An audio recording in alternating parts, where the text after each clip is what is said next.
안녕하세요. 사랑하는 서원대학교 학생 여러분.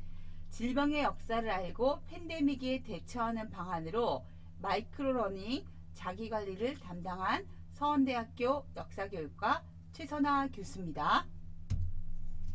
강의 계획은 인류의 역사 속에서 질병이 발생한 사례를 살펴보고 이를 통한 사회적 위기 극복 방안을 탐구해 보도록 하겠습니다. 질병의 역사를 알고 팬데믹에 대처하는 방안 생각해 볼게요. 전염병의 역사에서 국가는 일찍부터 각종 정책을 통해서 국가 구성원들의 생명에 개입했고 질병 관리를 했다라고 볼 수 있습니다.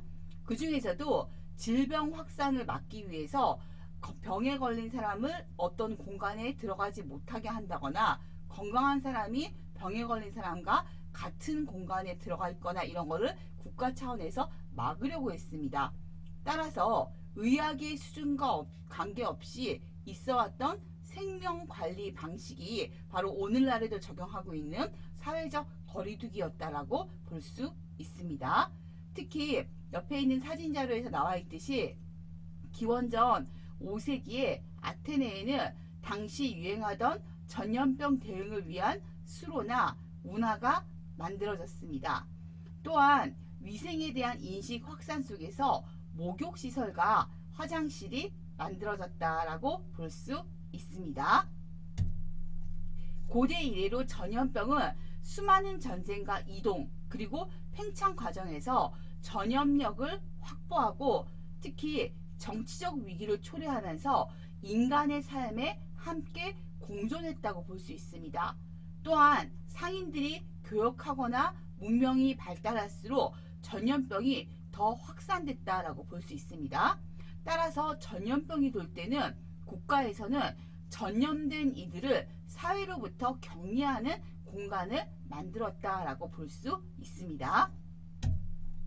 나병의 경우는 4세기에 특수시설이 만들어졌는데요. 나병 환자를 위한 공간은 사실상 사회로부터 추방하는 의미를 가지는 영역이었습니다. 따라서 나병 환자들은 한정된 주거 공간에 살면서 길에 나설 때에는 특별한 표식을 통해서 자신을 알려야 했고 다른 이들과 말을 섞거나 마주치는 것이 금지되고 좁은 길을 사용했을 경우에 병이 옮을까봐 좁은 길을 사용하는 것도 금지되었습니다. 따라서 옆에 있는 이 성화의 기독교 내용, 성서 내용과 관련되어 있는 문둥병 환자가 예수님에게 치료를 부탁하는 이런 어떤 내용 같은 경우도 당시의 시대 상황이 잘 반영된 내용이라고 볼 수 있습니다. 또한 흑사병은 1347년 말에 이탈리아 항구 도시에서 시작돼서 본토로 널리 확산되었습니다. 또한 이탈리아 반도에 전염병이 상륙해서 중북부 도시들에 전파되기까지는 몇 개월의 시간이 소요되었다라고 볼 수 있는데요. 전파되는 동안 적절한 대응 체제를 갖추기에는 한계가 있었습니다. 따라서 중세 흑사병을 묘사한 그림을 보면은 해골들이 춤을 추고 있는 모습들 보이죠? 이 정도로 이때 굉장히 사망률, 치명률이 높았다라고 볼 수 있습니다. 이탈리아 도시들은 사람들의 이동과 물품의 출입을 통제해서 전염병의 진입을 막아보려고 시도했습니다. 옆에 있는 그림은 중세 때 흑사병을 바로 진료하는 의료진들이 입었던 옷인데요. 이것이 최근 들어 코로나19로 인해서 현재 우리의 의료진들이 입고 있는 그런 어떤 복장과 상당히 유사한 측면이 있다라고도 바로 표현하는데요. 도시들은 전염병 피해가 큰 지역에서 오는 사람들을 들어오지 못하게 했습니다. 오늘날과 굉장히 유사하죠. 또한 선박의 입항도 허용하지 않고 이탈리아 도시들은 도시의 문을 걸어 잠그고 전염병이 잠잠해지기를 기다렸다라고 볼 수 있습니다. 그러면 이번에는 한국의 경우를 한번 살펴볼게요. 한국 고대 국가와 질병에 대한 인식을 살펴보면 삼국육사 권익기의 처용랑 망해사조의 신라 헌강왕 때 처용과 관련된 묘사가 나와 있습니다. 처용에 대한 언급은 굉장히 여러 가지인데요. 일단 피부 색깔이 검붉기 때문에 우리나라 사람이 아니고 또 이 처용랑 망해사에서도 외래인이 온 것으로 묘사를 했기 때문에 아랍 상인이나 아랍 계열의 귀족이나 왕족이 아닐까라고 오늘날 추론을 하는데요. 특히 이 처용은 당시 유행했던 질병을 처용이 바로 이게 막아내는 어떤 역할을 하는 식으로 오늘날 우리나라의 신화나 전설이나 혹은 무용으로 남아있는데요. 처용의 처는 매우 아름다웠는데 역신이 그녀를 흠모하여 딴 사람이 없는 밤을 틈타 그 집에 와서 그녀의 잠자리에 몰래 머물렀다. 즉 질병에 걸렸다. 역신이 질병을 옮기는 신이거든요. 그래서 이제 당시 처용과 관련된 내용은 한국인들이 신라 사람들이 질병과 관련된 것을 역신이 찾아와서 누군가와 바로 이제 머물렀다 갔다 이러면은 질병에 걸렸다 이런 어떤 인식으로 보았다고 할 수 있습니다.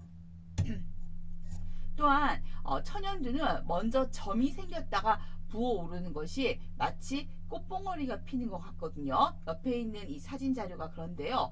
7일 즉 7일이 지나고 나면 가라앉는 것이 꽃이 시드는 것처럼 보였기 때문에 하늘이 내린 꽃이 피었다 지는 것과 똑같다라고 해서 천화라고도 불렀습니다. 그러면 이러한 두 창의 최초 발원지로는 인도가 가장 유력합니다.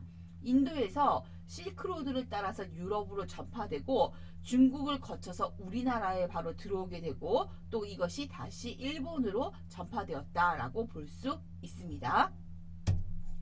다음 문무왕 8년 6월 29일에 모두 길을 떠났는데 왕은 유신 즉 김유신입니다. 옆에 있는 지도는 당시 그 신라가 삼국을 통일했을 때 여러 가지 전쟁과 관련된 바로 지도인데요.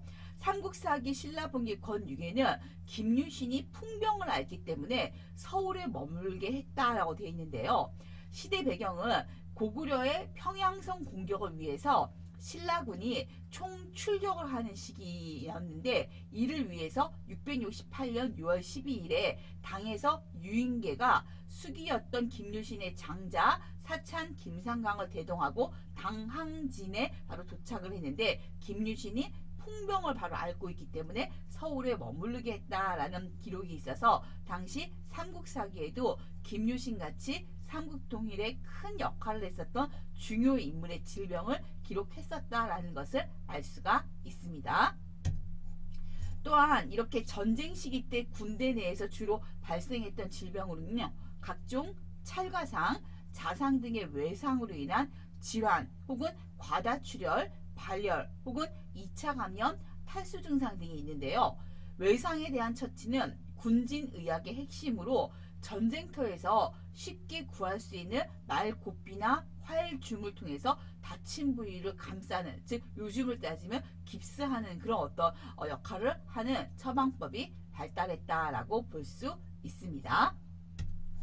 또한 혹한 속에서도 작전을 수행해야 되는 군대를 이끌어 나가고 군대에서 생기는 환자를 고치는 것이라고 해서 군진의학이라고 하는데요.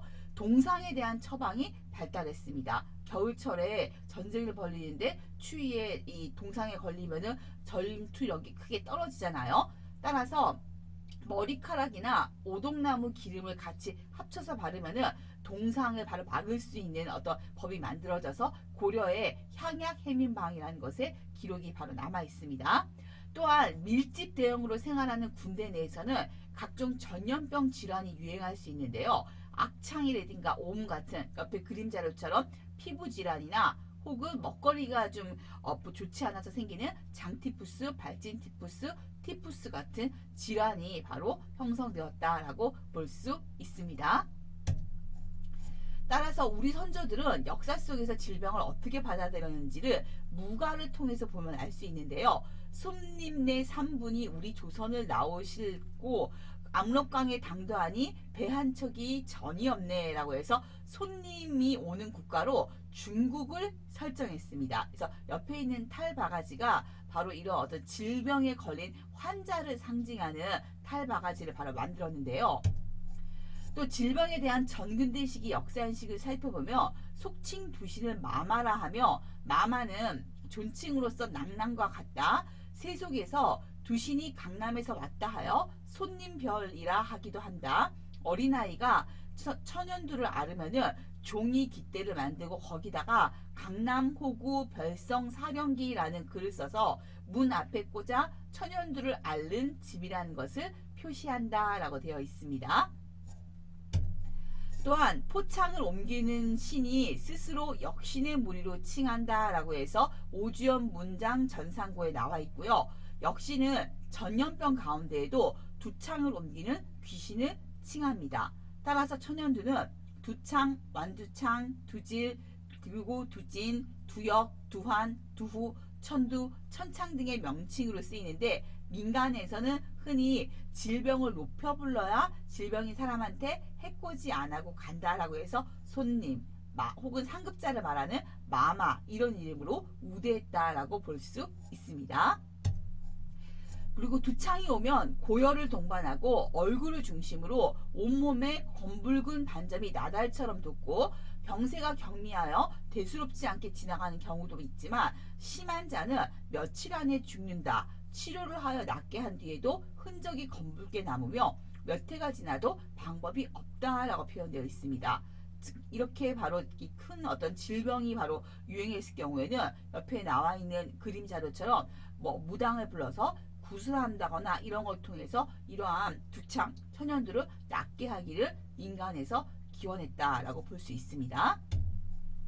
지난해 두창이 매우 위험했었는데 여염에서는 한 집안에서 잇따라 죽는 경우도 있다니 놀라고 참담함을 느꼈다. 이번 아이의 누이도 두창으로 잃었다. 불과 열흘 사이에 위급해져 다시 살아날 가망이 없었는데 다행히도 다시 살아난 것은 허준의 공인이 공을 갚을 길이 없다라고 해서 선조실록에 허준의 도움을 받아서 아이를 살려낸 기록 같은 것이 바로 나와 있습니다. 10여일이 지나서 옴이 떨어지면 여무, 여자 무당은 여무를 불러서 두신을 보내는 배송굿을 한다. 잘 떠나보내야지 아이가 무사히 흉터가 크게 남지 않은 상태로 살아남는다고 본 거예요. 지프로 만든 말과 마부를 만들고 무녀는 마부 타령을 부른다. 이때 관중들은 돈을 내서 무녀에게 주어서 자신의 집안에 이런 전염병이 돌지 않도록 인응하에 조선무속고에 바로 이렇게 기록으로 남아 있습니다. 개항기 서양의학이 도입되면서 질병 치료에 대한 기록이 변화되는데요. 조선 사람들은 이 병을 마마라고 부르는 귀신이 아이에게 들어가 증상을 일으킨다고 믿고 있었다. 따라서 아무런 치료를 하지 않고 병을 일으키는 귀신에게 제사 등의 의식을 치렀다.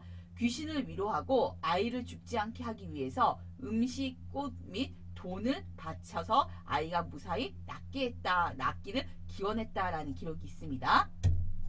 며칠 후 귀신이 이런 의식에 만족해야 하며 빠져나가면 아이는 살게 되지만 만족하지 않으면 아이가 죽게 된다고 믿고 있다.